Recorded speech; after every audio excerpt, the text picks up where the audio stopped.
morning. Everybody doing all right this morning? Yep. Good. Did everybody get a handout? One side of it, it'll say State Employees Insurance Board, Health Insurance Plan. The other side says Local Government Health Insurance Plan.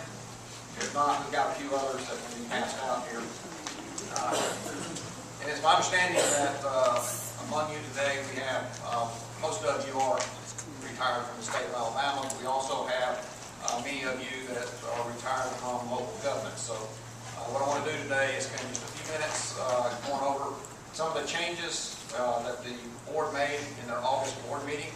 These changes affect the local government plan and the state employees health insurance plan. And then I'll spend just a few minutes, I'll often ask, what's going on with the national health care reform, so I'll give you a little bit of an update there.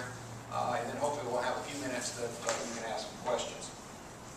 If you would, looking at the sheet, I'm going to start with the local government plan. The good news on the local government plan, for those of you that are members of that program, there's no rate increase this year. We actually came off of a very good year under the plan, and there was no need to increase the rates. A lot of this, though, has to do with the state of the economy. Even in the state program, we saw the cost pretty much level off this year. But when you think about individuals who are struggling to pay their bills, they also will start to cut back on medical services. Instead of going to the doctor as often or getting prescriptions as often as they would in the good times, they start to cut back on how often they go to the doctor and how often they go to get that prescription. Now, that would be good if it's inappropriate care that they were going to receive. But if they needed the care, it's something that as a health plan we really have to watch, because you may have your costs level off, for a year or two because people are not utilizing the services. But in the long run, it could end up costing us a lot more money if they're not getting appropriate care at the appropriate time. But as you'll notice, though, that the good news out of all that, though, is that we were able to keep the local government rates at the same level. Now, I know a lot of you at local government, you may look at that and say, let's just look at the retired employee, non-Medicare retiree single coverage, and it shows that the rate is $761. And you may say, well, that's not the number I pay. Now, some of you may pay that number, and some of you may not. And in the local government plan, we bill the local government units for the full cost of coverage. And we have over 500 local government units. They make the decision on what the member will contribute towards their premiums. And the reason we do it that way is because in local governments you have some units that can afford to pay 100% of it, and then we have some units that are out there that cannot afford any of the premium. So if you're looking at this number, this is the true cost of the coverage.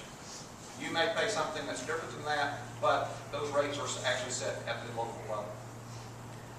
Many of you, I know, whenever I put rates out here and it shows local government rates, and then when you flip the page and you see the state rates, you'll ask the question, why are these rates also, again, so different? Let's just take a non-Medicare retiree, for instance, and you're looking at single coverage, $761. If you flip the page, you'll notice that a state employee in the same category is only paying $246. Again, the reason for that is the amount of subsidy. The state of Alabama heavily subsidizes retiree coverage. It heavily subsidizes active employee coverage. So that's the reason, is that in the state program, the employer is kicking in a large portion of that premium cost. As you go on down through, you'll also notice that on local government, the dental coverage, again, there was no rate increase. But if you look on the flip side, you'll say, okay, where's the state? I don't see where they have dental coverage premium. Well, their dental premium is actually included in their overall premium. As a local government individual, you have to pay a separate premium if you want dental coverage. And dental is an option with the local government units. We look at on down in the middle of the page, we talk about offering a wellness premium discount.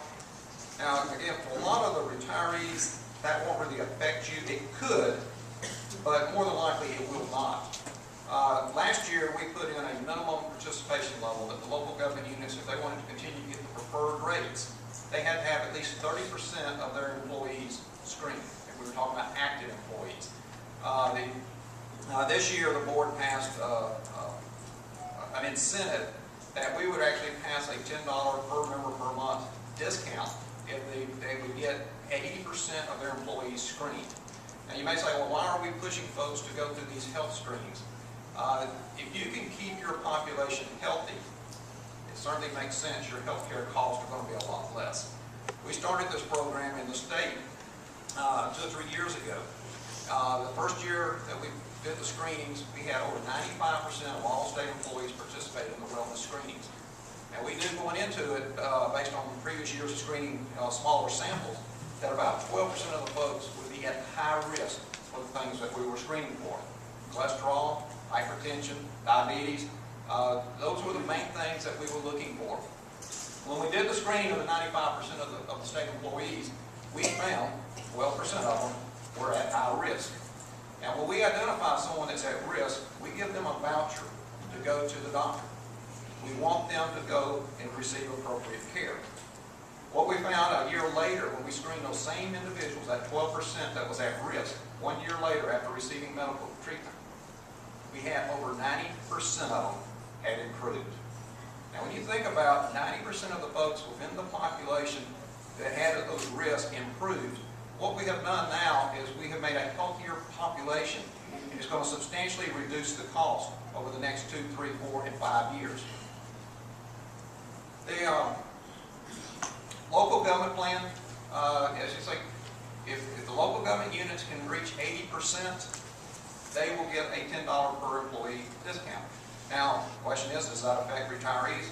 Retirees can participate in any screening we do, whether it's a local government or whether it's a state. You are eligible to participate in those screenings. Under the local government, as far as passing the $10 on, it will be up to the units how they structure